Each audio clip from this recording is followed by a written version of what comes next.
Hey, and a very warm welcome to the Into the LightWeb Podcast with me, your hostess, Joanna Hunter, metaphysical teacher, spiritual life and business coach, published author, and the high priestess of the LightWeb, a spiritual technology that will change your life. This is the place to be to talk everything under the LightWeb, from consciousness, relationships, to money, to spiritual business, and everything in between.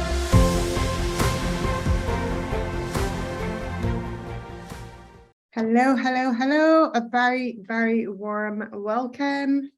If you are joining us, we should be live on Facebook any minute now. We should be live on Facebook any minute now.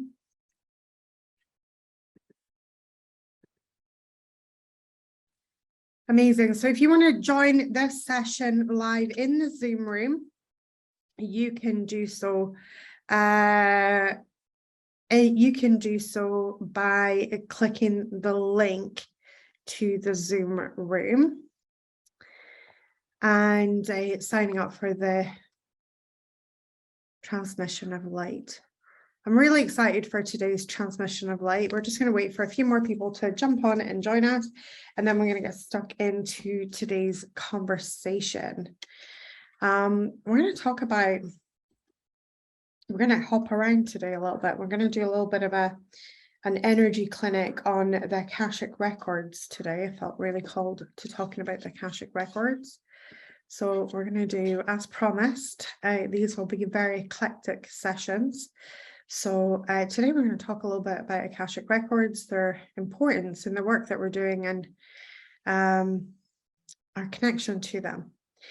So I want to start off today's session with something that absolutely channeled through me. So I have had a lot of downloads this year. I think this has literally been the year of downloads for me. I often get a lot of downloads, but this year has been particularly thick and fast. And I think that's just because of the way that I've been using my channel. And it's a lot with downloads is the more you use your channel, the more downloads that you actually receive. A very dear friend of mine called Diane Lynn had posted a post recently saying that she was really pissed. She was really, really angry. And in this post, what she had said is that basically she'd been out dancing, and a woman, and she had wondered why there was other women there that weren't being very nice to her. And it really, really annoyed her.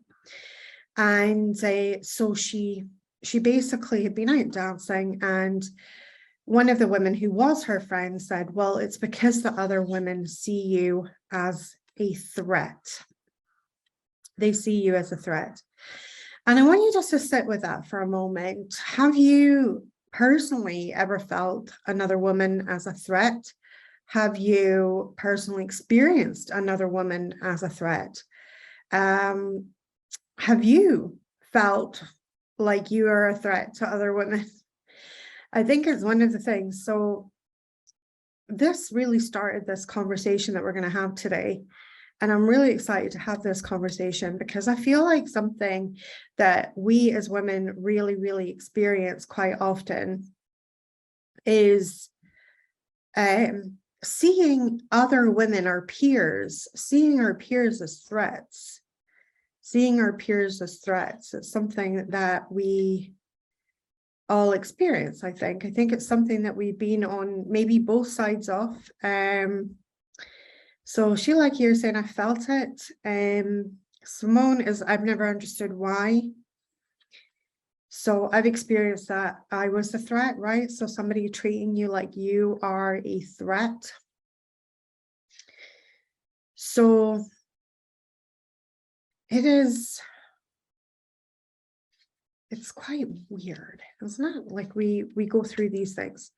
So anyway, as I was listening to my client Diane, something amazing channeled through me, and I wanted to read it to you today.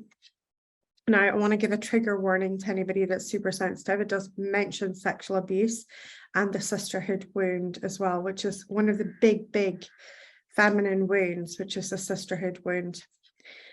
So what channeled through me is called The Fall and Rise of Women. First, they took the most magical of us, the seers, midwives, healers, herbalists, priestesses, the witchy women, the bright lights in our communities, and they burnt them and tortured them and hung them and killed them. And amongst the sisters, daughters, mothers, aunts, and grandmothers, they sowed seeds of mistrust. They took our children as weapons to be used against us.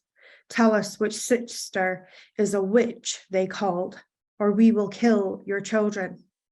And sister after sister turned on each other to protect the little ones. Trust misspread like a disease amongst us, and we are still to this day afflicted. Then the holy women were ripped and torn at, till the holy Hars were harlots, and the vestal virgins who danced the hora became whores, and the priestesses of the pit and the womb were spat as putas, cast from their temples and debased as humans. And when we were thoroughly shamed, stripped and sexualized for using our bodies to exalt the divine, the mistrust grew. And we learnt words such as slut, cocktease and bimbo. And to keep us in line, and if we showed signs of leadership, we were called bossy, bitch and ball breaker. And the mistrust grew, and men's behaviors were hidden by our mistrust of each other. And when he cheated, he was seduced by a slut. And when they raped and abused us, we asked, what was she wearing? Desensitized to the horror that was happening to us, we made the woman the criminal, and we judged the clothes our sisters wore and whispered to other sisters, dressed like that, she was asking for it, and the mistrust grew. And today we look at other women as threats, competition, and we have a need to dominate each other, all masculine traits. And when one of us remembers who we are and dares to shine that light, the ranks of the people police are there with sneers and comments. Who does she think she is? Too sexy, too opinionated, too much. And when the female police officers get too much and their comments too offensive, because they bought everything the patriarchy sold them, and they forgot totally and utterly to be decent human beings, we all yell, get in line, Becky and Karen. And again, there with judgment. Now, instead of disagreements and discussions, we cancel, we delete and block. No room for compassion, that female of traits. No space for emotion, that essence of woman. No time for the most indoctrinated. It's just too much. Call her a Karen and let's move on. And yet we rise. The priestesses of old are remembering the ways of the goddess. And she whispers in the quiet recesses of our minds. And she weaves the story of your light. And in the hidden realms, she's kept your magic safe for thousands of years. And we are reclaiming it. And as women begin their ascent to throw off their shackles, we do the inner work to heal the sisterhood wound, the witch wound, so many wounds, and we start to see the mistrust of each other is just one more thing that controls us. And we begin once more to choose that most holy of energies, unconditional love. And as we begin to ask questions, why do you suppose we are so afraid of the witches and not the people that burnt them? And we question the Father, the Son, and the Holy Ghost. And in the apparition of the Holy Ghost, we see the mother, faded as she is, expunged from the history books, relegated to the ghost realms, the land of myths and legends. And we are ready to reclaim our legendary holiness. And we see our compliance in our own imprisonment in the good girl as our warden.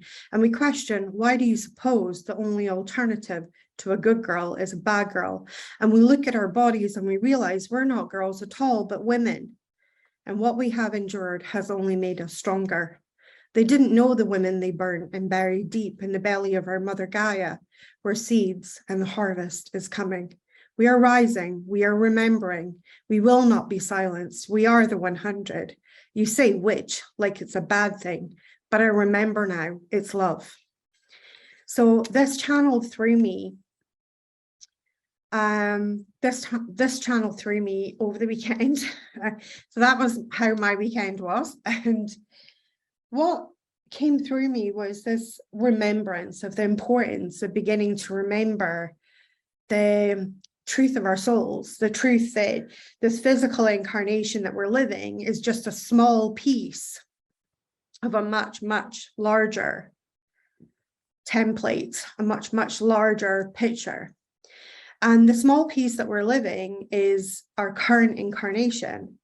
But I feel like more women than ever are starting to remember their past lives. They're starting to remember a little bit more of like who they are and what they are. So as they begin to remember this energy and they begin to remember who they are and what they are, I think it's beginning to unravel a lot of the conditioning. And I think one of the biggest conversations that I want to have today is about the mistrust that we have of each other. That we, I don't know about you, but there's been many, many times in my life where women have made me feel equally unsafe as well as men. It's not just men that's made me feel unsafe. I felt very unsafe amongst women. Office politics is a classic example. And if you've ever worked in an office full of women, of that and a lot of it. And I think, there is, so Simone here is saying, same with me, unsafe with both genders. And I think, but I really feel like my remembrance is starting to emerge of the sisterhood wound and where it really began and where it really originated, the sisterhood wound. Much of that wound originated alongside the witch wound. So this is a documented fact that often children were used to extract the confession of women. And if this is something that's resonating deeply with you, I want you just to take a deep breath, because it's quite a heavy subject. But if you're feeling it in your body and you're feeling it and you're going, God, this really resonates. Well, if it really, really resonates with you, then what I would say is, it's probably past life memories beginning to resurface and come up to the surface. But the truth is, we're still here. We're still here. So they might have burnt us, hung us, stuck us in barrels. At my recent retreat, where I took, we had a great few days, kind of literally going around the Highlands in my own backyard, all the different places that we have here. There's so many mythical and magical places that we have here. I took the women out to a stone called the Witch Stone, which is in forest. And what they did was they placed women who had been accused of witchcraft into a barrel, living, alive, and then they drove spikes into the barrel. And then, as if that wasn't horrific enough, they then tossed the barrel down a hill. So the contents was rolling with spikes facing inwards. And then, as if that wasn't enough, just to make sure that the witch didn't rise again, they burnt the barrel where it landed.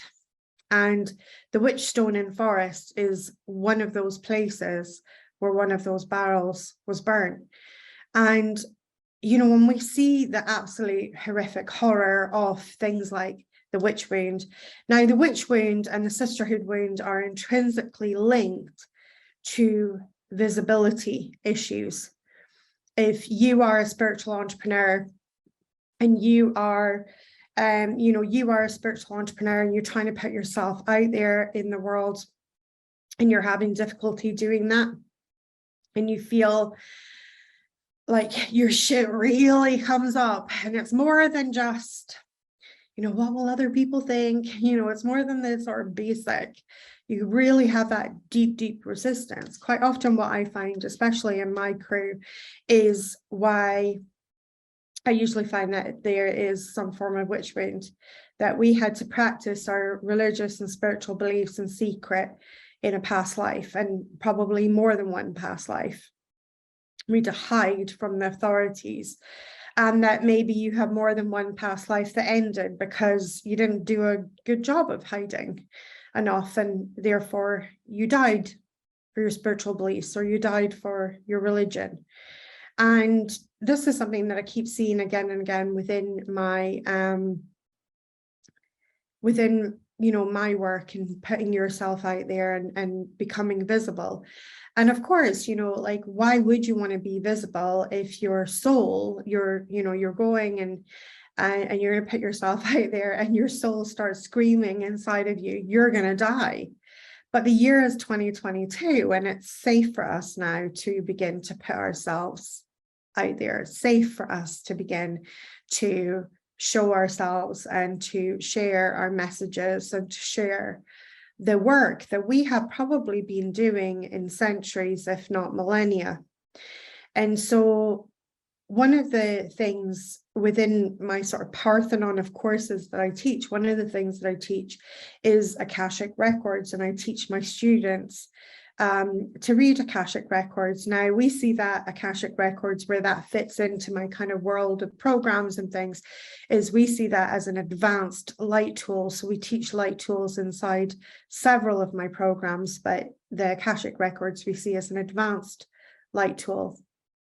And an advanced light tool is, and I've always wondered, I've always felt this really, really strong need that I needed to teach this course, and I needed to teach that element. But it was kind of, when we look at, the center of what I teach, which is unity, consciousness, and LightWeb, I always thought that the Akashic Records didn't quite fit. But now I can see how perfectly it fits in the fact that it's, it really is to help us remember the multidimensionality of our souls.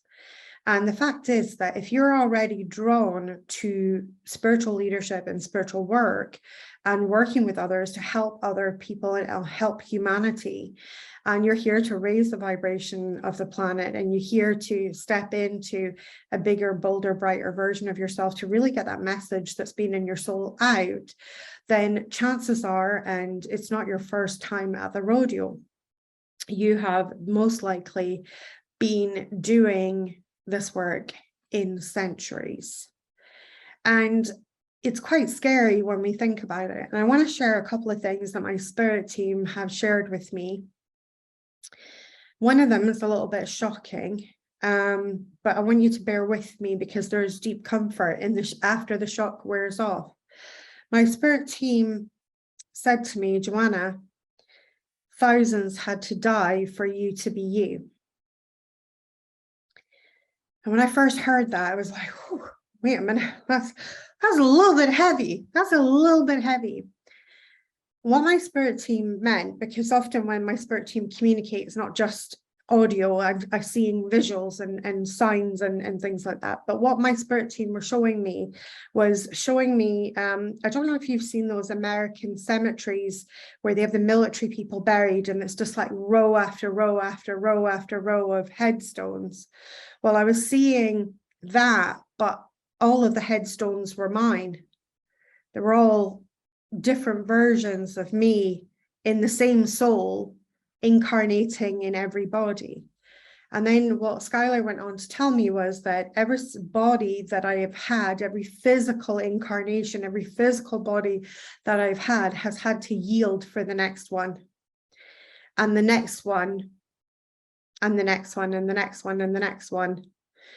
And what is left out of that big, big, long, long, long process is who's sitting in front of you today. And then they went on, and Skylar went on to say, you are the culmination of the love of thousands. And I want you to think about that for a moment for yourself, that every incarnation that you've ever had to yield their physical body in order for your physical body to be sat here today and for your soul to inhabit that physical body.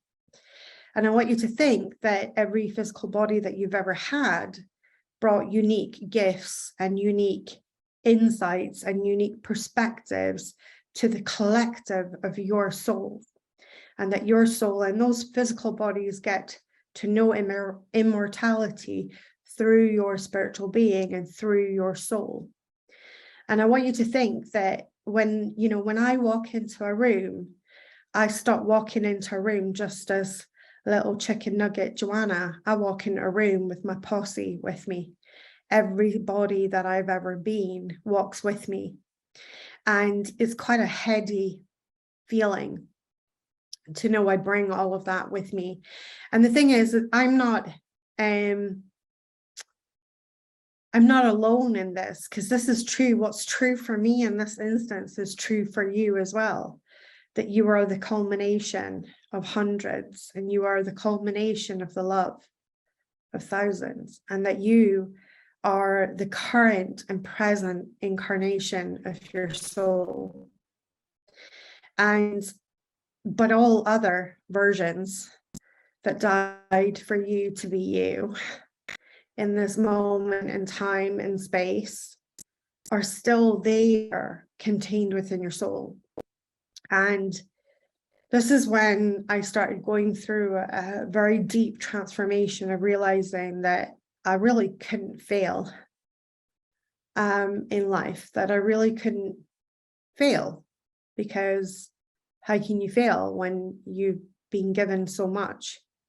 And I realized that even if I have the illusion of failure, another body will be given to me, and another version of me will step forward, because it's always been that way, that another version of us keeps stepping forward.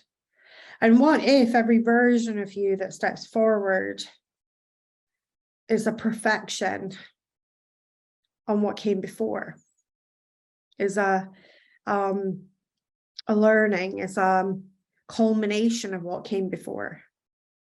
And I had a real sense of this last year when I had my DNA ran. And you go to these sort of ancestry websites and things like that, and you get a little kit, and they do swabs and stuff. And then they run your genome. And my main guide was Native American, and he told me that I had a life with him in Native America. And in fact, I was actually able to pinpoint a book that was written that mentions him in it, and me in that lifetime. And it was quite like, oh my God. Anyway, he told me that I was Native American, and that in that lifetime I was known as a woman called Morning Glory. Well, honestly, I had no idea what we'd find on my father's side, but we were pretty sure that my dad has Black ancestry, because he was born in 1944. He was known as what's known as a brown baby, which were not a very nice term that was used for half-caste children who had mixed nationality. And my mum, we knew that we could trace her back to the time of the Vikings, because my mum was Swedish.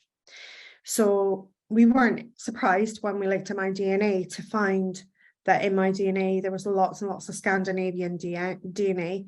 But what surprised me was that I was 1% Native American. That really shocked me, because I had no idea that that was going to be in my woodpile. And so it was interesting, very, very interesting. And for me, when I did that DNA, it was really like I could really see all the little pit stops my soul had taken across the globe. And one of the companies that does it, they show you a map, and they light up all the areas that your DNA comes from. And mine was literally stretched the globe. It was global, and it was quite interesting. And it made me realize how connected I was to the world, and it made me realize how connected I was to so many things. But I'm sharing this with you because I really feel like all of us, imagine if we just sat, and if you put your hand on your heart and you just sat for a moment and realized that in this work that you do, you are not alone. So just taking a deep breath and placing your hands on your heart. So in this work that you're doing, that you're not alone, that you are that culmination of every version that you've ever been that came before you, every version that on some level of consciousness was willing to yield that physical body so the next version of you could be birthed. And that right now you are the current occupant of the physical world. And I want you just to tap into the power and the knowing of that. And I want you just to think about how that lens starts to change the life that you are looking at right now, the work that you are looking at right now. It makes the work feel a little bit easier, doesn't it? Putting yourself out there a little bit easier if you know that you literally have a cheerleading squad behind you of every version of you that had a go, had an attempt to do the very same thing as you. And I want you just to sit with that for a second. I want you just to begin to unfold that. And what does that mean for you? So, what does that mean for you?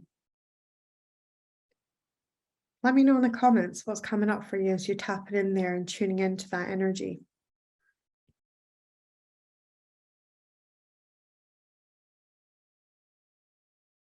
I can tell you my personal experience for it. My personal experience was that it gave me a lot of confidence. Gave me a lot of confidence in my delivery, in delivering what I'm here to do. Didn't feel so shy about it anymore. I just realized, girl, I've literally been doing this work in millennia. There's, some lives are undated. Some, when you make connections with past lives, and when you make connections with past lives, some of them come undated, if you like. You get a sense of when it was. But the earliest incarnation that I'm fully aware of in doing spiritual work was an incarnation at 6,500 BC, of where in that incarnation, I was a high priestess in the Temple of Hathor. And so I've literally been doing this work in millennia. And, and when I first started this work, I was so frightened of putting myself out there. And I was so like knees knocking, like, oh God, can I say these things? Can I put myself out there? And I was playing so much smaller. But what happens if you play to the energy within you? What happens if you begin to play to the truth of your being as opposed to just your current incarnation? It's a juicy question, isn't it? It's a juicy question. So Karen is saying we are here validating solidity. It's empowering and powerful. I sometimes lean on my past incarnations. So if I'm too frightened to do something or scared to do something for myself, I think about them and I think, you know what? I'm just going to do it anyway because I'm the one in the physical body this time, but they're all there. And maybe one of them would have been brave enough to. And I think about some of the really bold stuff that my soul has done. In the lifetime that I mentioned, in the lifetime of being the high priestess in the Temple of Hathor, it was the first time I used LightWeb.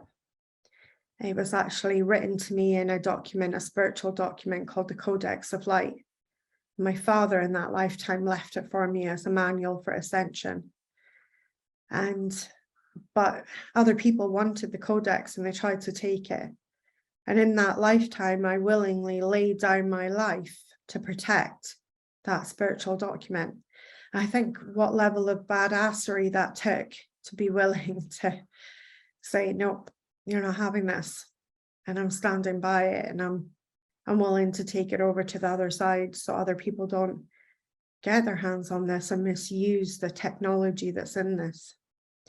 And so she gives me a lot of confidence because I think, wow, if she's willing to do that, maybe I could just, do that live stream or do that thing that doesn't seem such a big deal anymore in the face of what other versions of me has accomplished and done. And it gives me,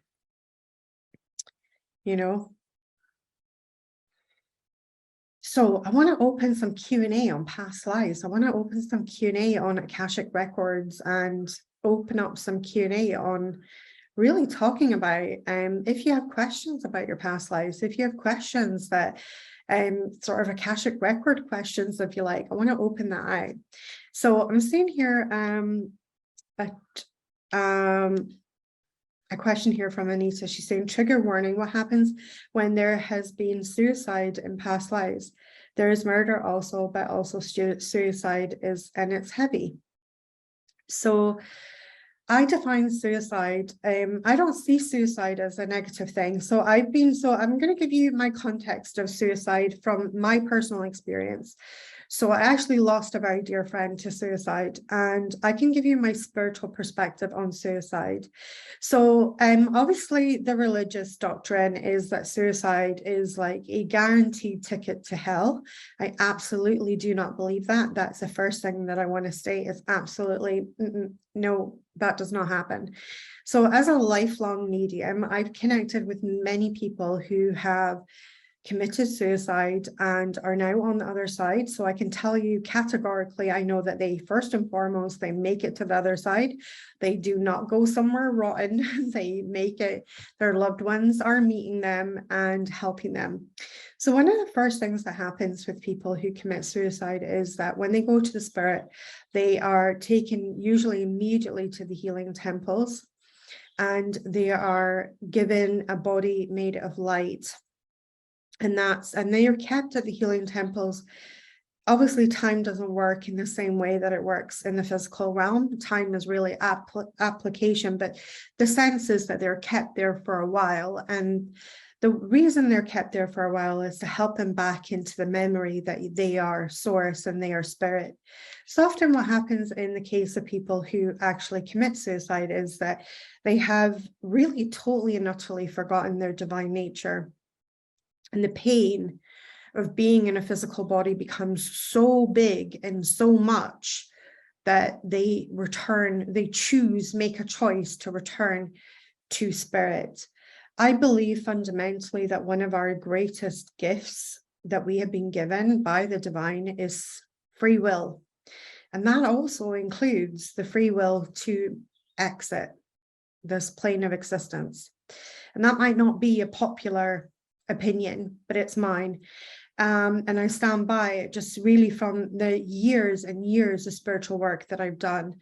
I have never, ever met a miserable suicide victim in the spirit world. They've always talked about the love and the connection. They have often talked about the regret of the pain that they have caused back here on the physical world and in the physical plane. However, it is often happens when the soul is experiencing, or not really the soul, it's the human counterpart to the soul, but the human is experiencing such a disconnection from the divine that to the point where the pain is unbearable. I don't think suicide is selfish. That some people like to say that suicide is selfish. I think what happens is that, knowing how I know the energies of source and void, I know that when somebody commits suicide, they're usually very, very deeply, deeply, deeply in the void. And it's an extremely dark place with very, very little light to illuminate what's going on around you. So what happens is that your vision of life narrows till it's almost tiny. And yes, you can look at that from one perspective and say, well, that's very selfish, but it's not really, because there's just not more light to see a bigger picture. There's the peripheral vision as being so closed in on that it's not more light. So just know that you've had a life, but within that, contained within that, Anita, is contained within that is wisdom. Even in that death, when we go through the void, which Skylar literally defines as that which we are not. And usually, with something like suicide. It's such a deep, deep contrast to the truth of who we are, which is source. We're endless, we're everlasting. In the depths of suicide and suicidal idolation, what we're really hoping is for there to be a finality, an end. And yet, once suicide is accomplished, we actually realize that we are endless. We return to spirit and we realize that we are actually endless in nature. So I don't see it as this huge negativity that we see it with, in the lens that we view it with from a human perspective. Obviously, it's extremely traumatic to the family. It's extremely traumatic for the person going through it. It is an extremely traumatic thing. But it's also a deep contrast, and therefore it has many gifts for us to learn from. And I think definitely we should look at society, we should look at how we treat people who work, who have attempted suicide or committed suicide, how we treat them differently. I think there's such a lack of understanding in that subject. In fact, I could probably do a live just on that, and a transmission of light really just on this subject, because I think it's such an important subject.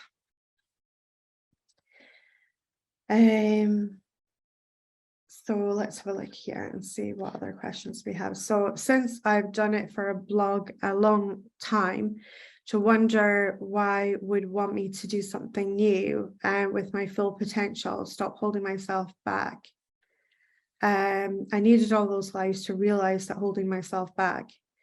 So what I love is, I think it was Buddha's definition of holding back. So Buddha's definition of like things holding you back is getting a lamppost and hanging on to it, and then saying that the lamppost is holding us back. Usually it's because we're the one that's doing the holding. So what Buddha postulated is this idea that when we're being held back, it is actually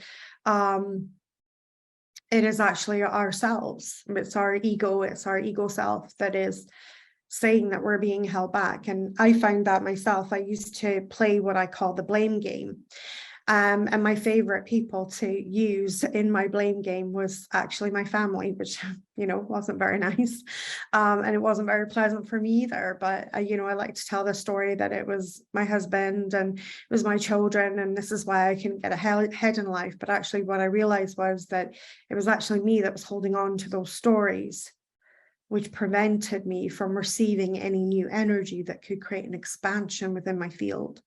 And so it is actually illusionary, and it was Buddha's work that really helped me to begin to let go and realize that, what if I just let go of these stories? What if I let go of these stories and I'm being held back, that there is some force that's creating? And later on, Skylar taught me something really, really cool. If you fight for what you want, the mirror of the universe will fight you in return. If you surrender to what you want, the universe surrenders in turn. And now you enter the flow. If two people are fighting, you're in resistance. And if two people are flowing, you're moving forward. And it was such a big, that's when I put down my weapons and saw that my strength was in my surrender. What can I surrender to? What can I just accept? What can I let go of? And when I accepted that my husband was probably never going to be as ambitious as I am, and I accepted that my children were maybe never going to get as excited about spiritual stuff as I did, I could enter the flow, and the illusion of them holding me back immediately disappeared. It was absolutely wonderful and empowering. So it's, and then, I can't hide who and what I am. So again, it's looking at just self-acceptance. Can you accept yourself? So Cassie here says, can you tell us more about the link between Akashic Records and past lives? I use it mainly for rewriting the present. So the Akashic Records is a record hall, a spiritual record hall that lives in the astral realm, and it contains literally everything. So everything, like even every blade of grass has its own record. Everything that is living in the physical world has a record. Even inanimate things like your business also contains a record, because the moment that you create your business, you pour your energy into it. And your business starts to, as your business starts to grow and expand, your business actually starts to have its own energetic frequency separate to yours. And when that happens, that's when it starts to receive its own record. So the creation of a business will receive a record. There's funny things that have records, like houses and cars and things like that. They also have records. But for you personally, you will have a room within the Akashic Record Hall. With that, you're assigned a record keeper. Most people's record keepers will have been with them in every incarnation of their soul. So they will have been with them since literally the dawn of time. And their job is to literally play silent witness to your earthly incarnations.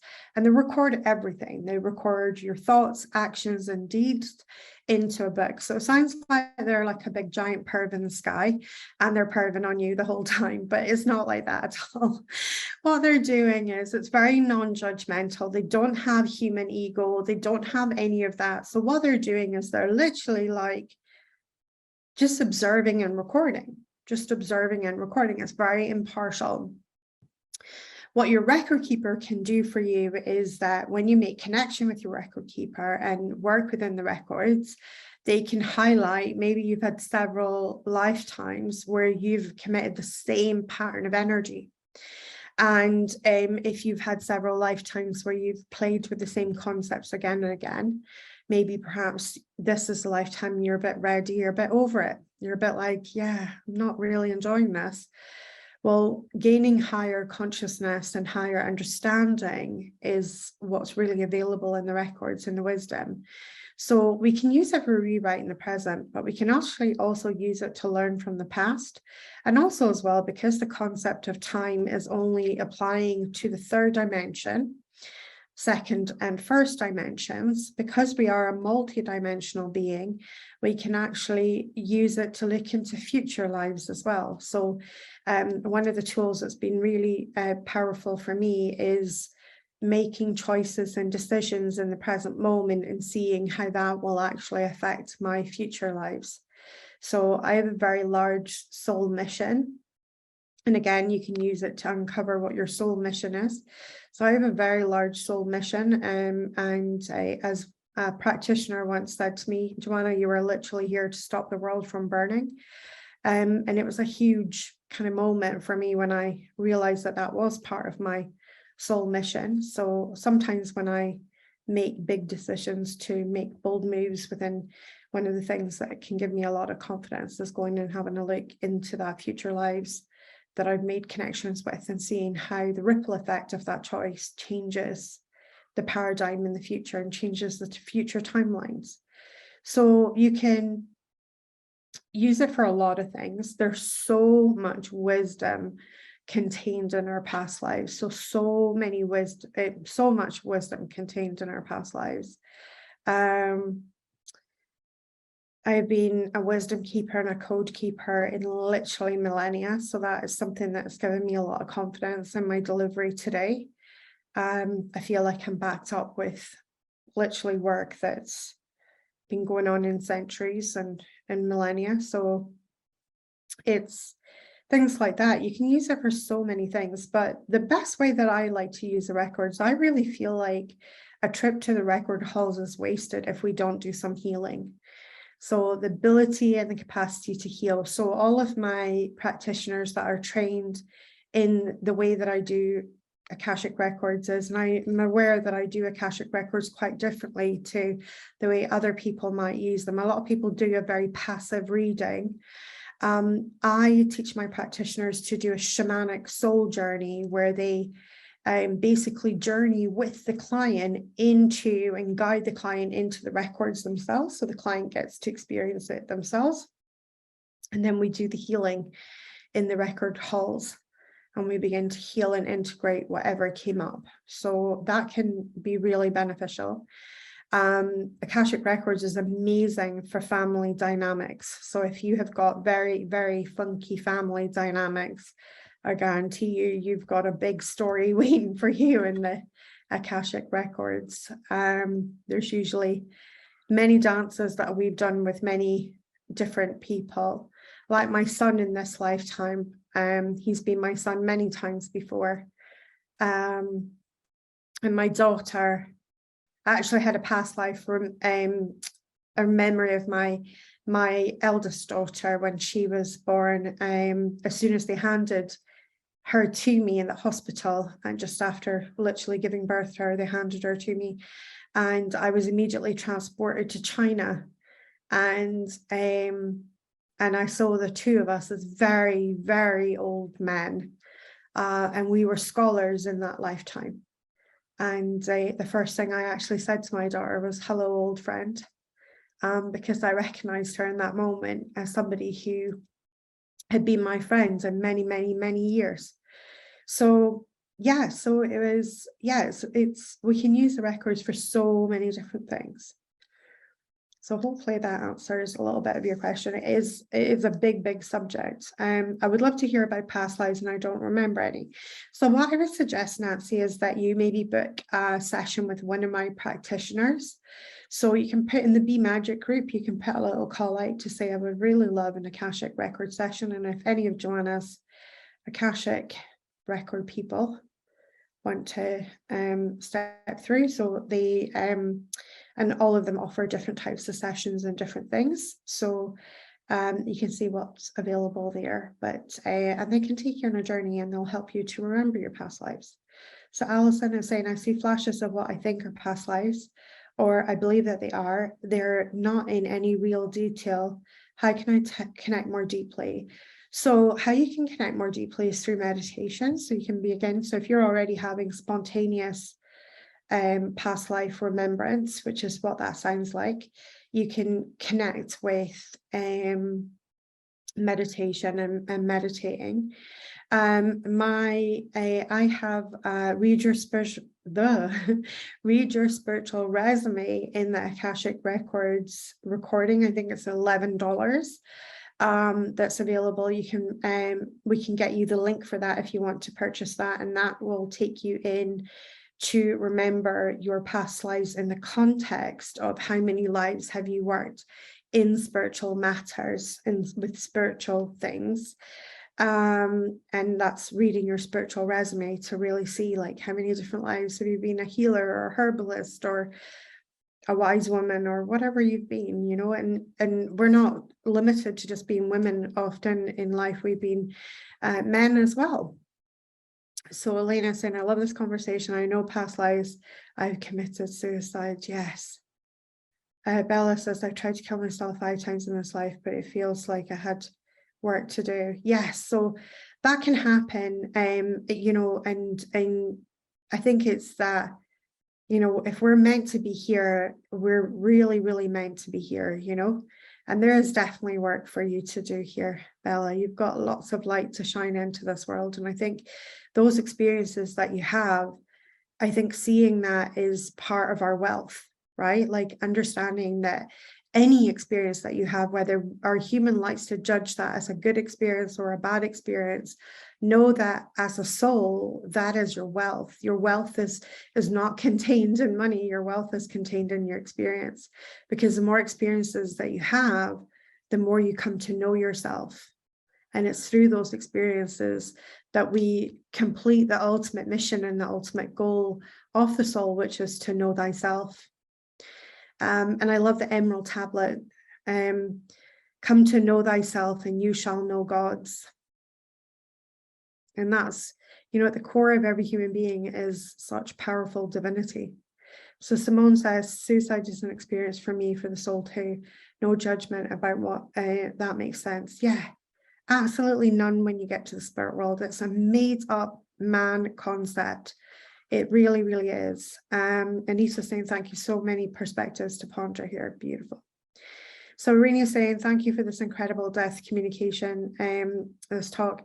How do you recommend that we go beyond these past life wounds? I think the first one I have is the funny one. Like, I like just to do this, right? So sit here. So if you're feeling like your past life is like, shit, that's really heavy shit, man. I want you just to shake your hands out a little bit. So give your hands a little shake out, right? And shake out the energy a little bit, right? Let's not have that heavy feeling in our body. And then I just do a funny thing. I just say, I'm still here, motherfuckers. I'm still here, motherfuckers. Right? Like, and just try it. Like, try and fill your heart with it. Like, I'm just still here, motherfuckers. Like, they could not keep a good woman down. Like, I have died for my religious beliefs. If there was ever a time for me to say, I'm done with all that spiritual nonsense, I'm done with all that spiritual shit, like, my soul had the right to do that. Because I've been skewered, I've been burned, I've been like stuck in barrels, I've like drowned, you name it. I came to the end like that. There's very, very few lifetimes where I died of natural causes. Usually I died with murder. And when I see that, like, the fact that I still like spiritual things still sets my heart on fire. Spiritual stuff is what I want to be talking about all day, every day. I'm like, it's just who I am. It's just who I am.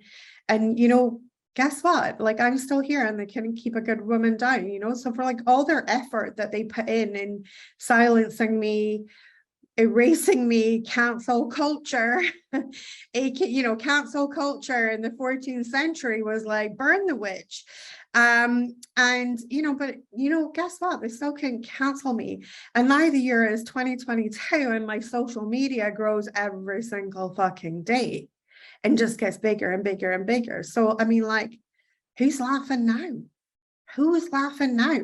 And that concept and that idea literally just gives me, like, I don't know if it's the naughty, cheeky side of me, but I think that just gives me mileage. That's just never going to get old, isn't it? For like all their attempts, all their stuff at like silencing this. Here I am, still doing it, still sharing my message, still sharing what's in my heart. So for me, it's not something, I don't really get into the heaviness of my past lives. I'm so grateful for them. And gratitude is another tool that you can use to shift any of that heavy energy. I'm very, very grateful for them. And I lean into that as opposed to letting that really be, like getting caught into the wounds and who did what and what did what to me and on all the things, because really in this incarnation, does that really matter so much when I still made it? Because the truth of my being is, and I think that's, if you look at it from human perspective, as terrible, and if you look at it from soul perspective, well, wasn't that an interesting bunch of experiences that I've had? So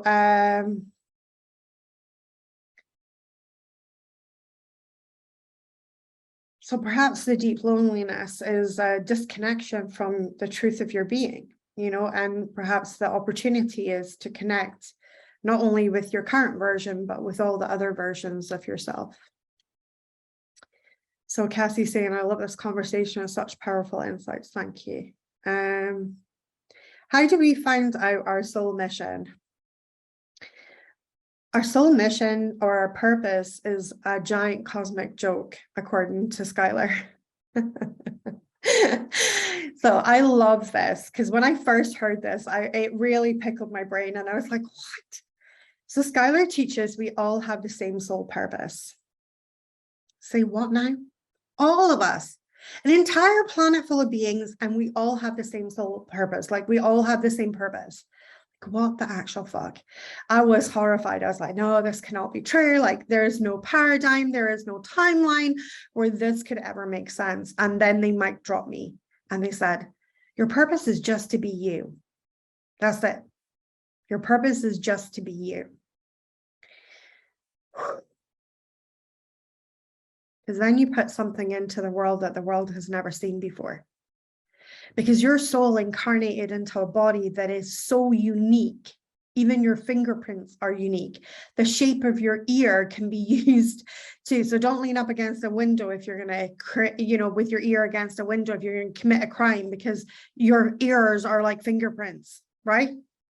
Here's the thing, like, it's so mind-blowing. And so here's the thing, right? Like, you are so unique, you are so different, you are so unique. And so when we pretend to be other people, or we hold ourselves back, or we dim our light to make other people comfortable, we are actually robbing the world, because our purpose is all the same. And when we start to embrace that purpose that is the same as yours, and my purpose is the same, to just be me, the soul mission is revealed through that. Because you can't get to the soul mission without being the being that was designed to do the soul mission. So if you're hiding your light, dimming your light, pretending that you're not as fucking fabulous as you are, in any way, shape, or form, your soul mission will actually be kept out of you, because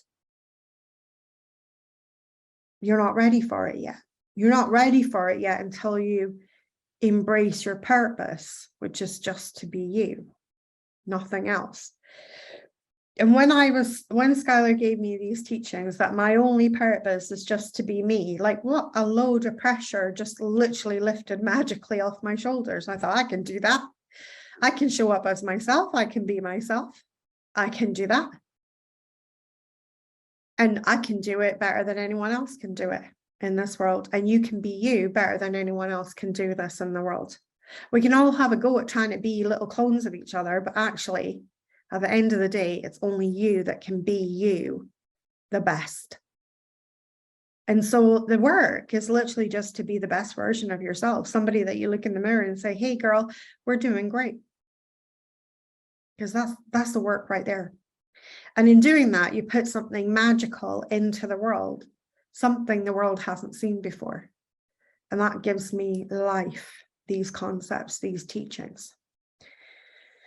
So Teresa's saying, I've had 2 past lives specifically that I would like to heal. One when I'm standing on a cliff, maybe with a little baby in my arms, somewhere in the Highlands, and somehow my family was eliminated, or I was an outcast from society.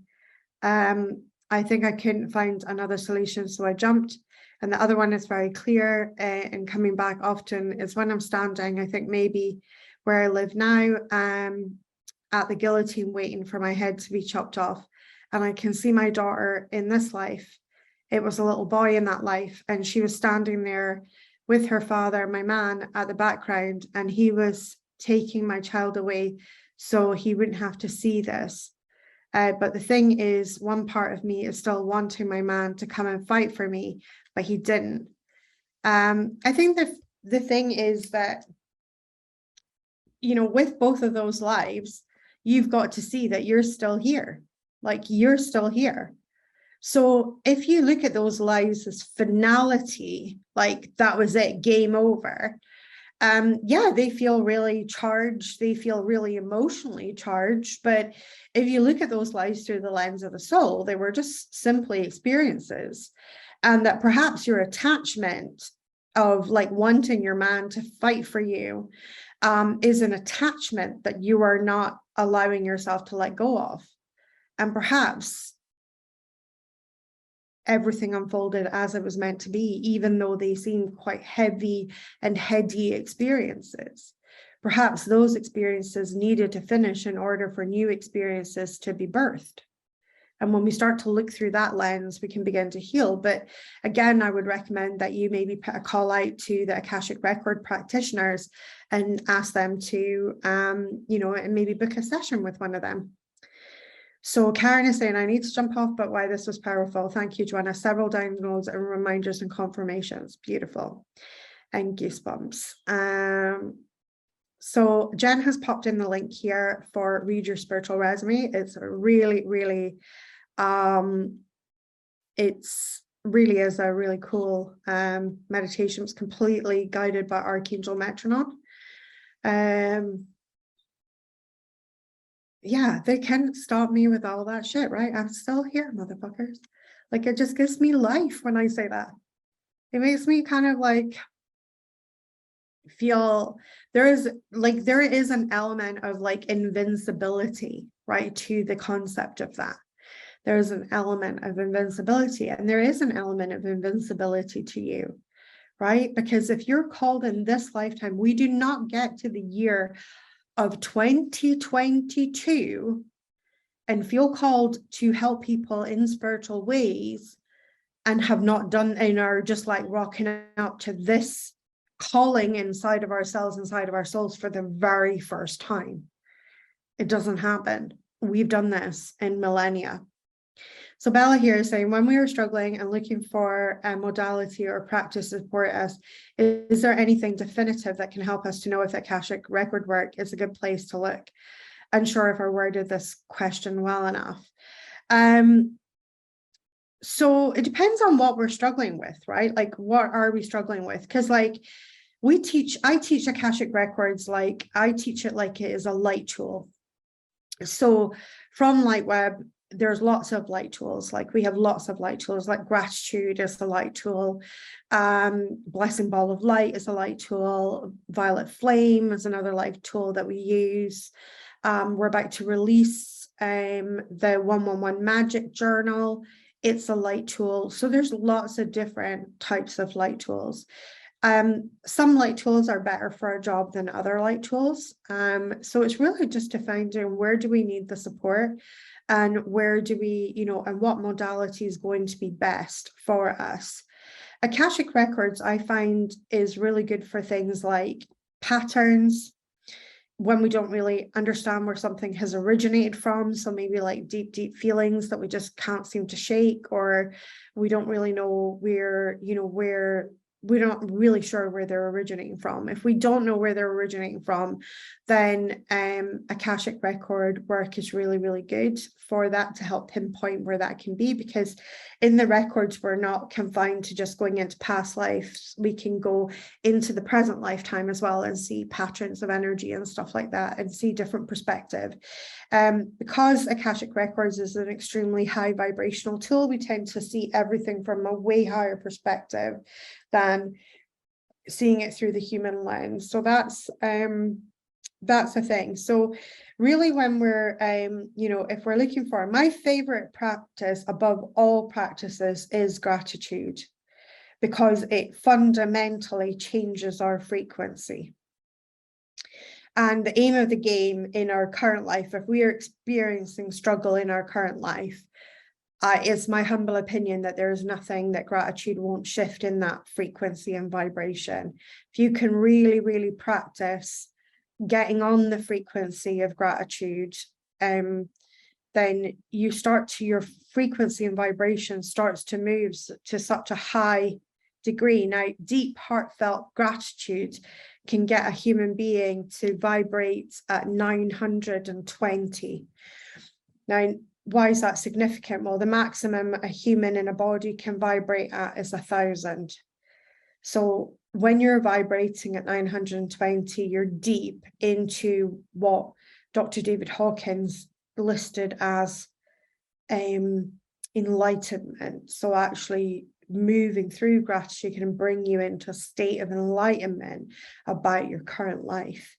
And so out of all of the practices that I've learned, and I've learned literally probably hundreds, gratitude is my favorite, in the fact that it has the ability to so fundamentally change our frequency and vibration. I will use that tool above all others before. So it's my go-to thing that I go back. It's my go-to practice if I feel wobbly or anything, it's my go-to practice. So I hope that makes sense. Irene is saying thank you. Simone is saying it was definitely so excited and interesting from the soul to experience that. Yes. Look at the light streams shining in from the window. Yes.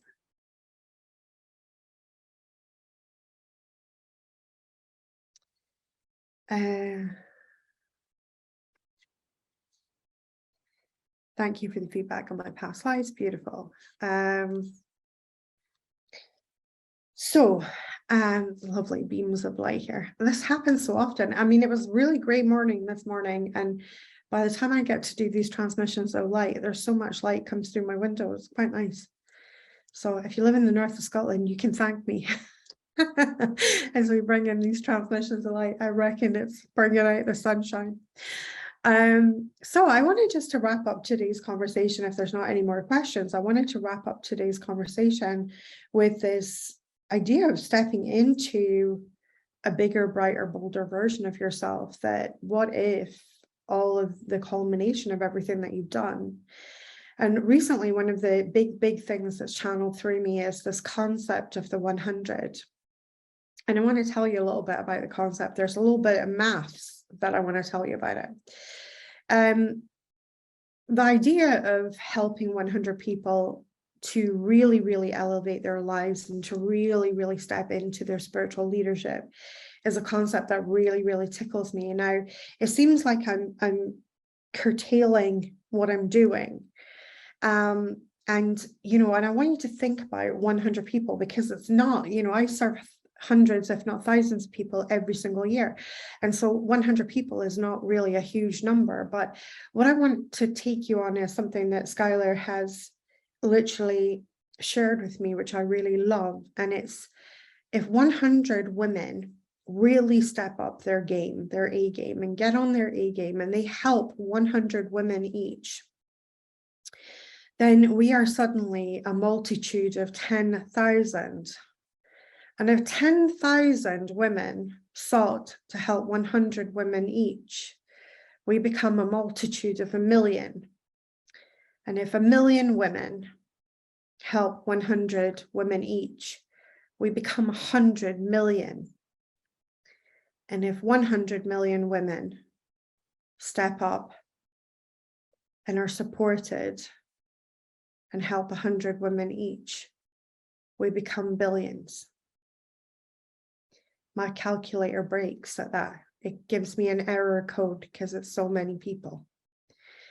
And so I really, really love this idea of really working with 100 people who are ready to really step into their leadership and say, I'm here for it. I'm here to be the fullness of my soul. I'm here to recognize my past lives. I'm here to own that I have got great work to do on this planet.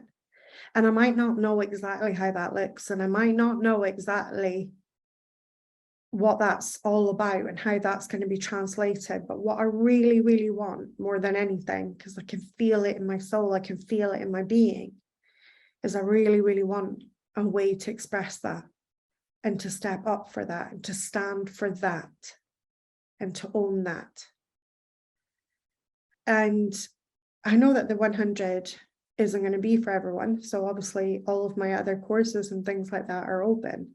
For the few that are ready for that step, I invite you to reach out to my team and get some more information on it. And to get some more information on the 100 if you're ready to step up into spiritual leadership like never before. And to have not only myself, but my team to really support you in that journey.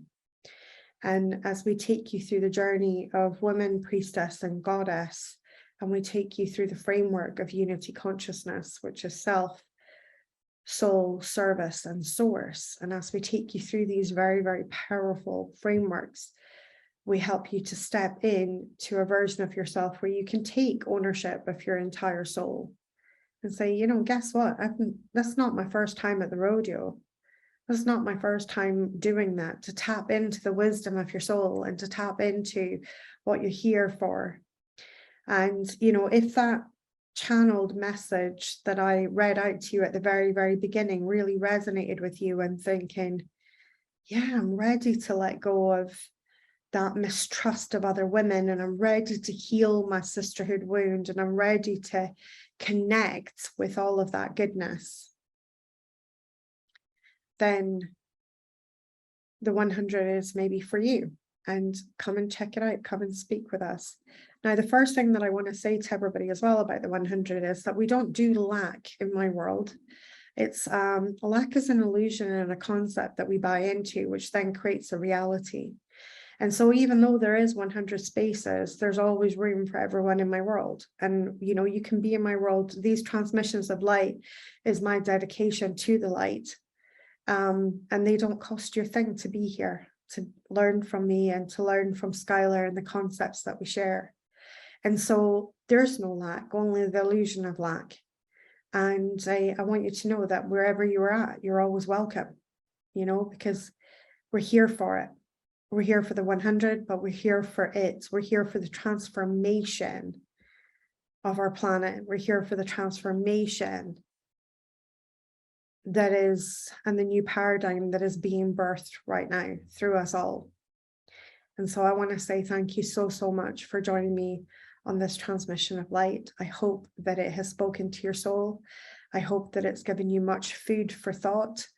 And and if you feel like the 100 is a calling that you want to explore, then reach out to my team. And I look forward to speaking with you. Take care.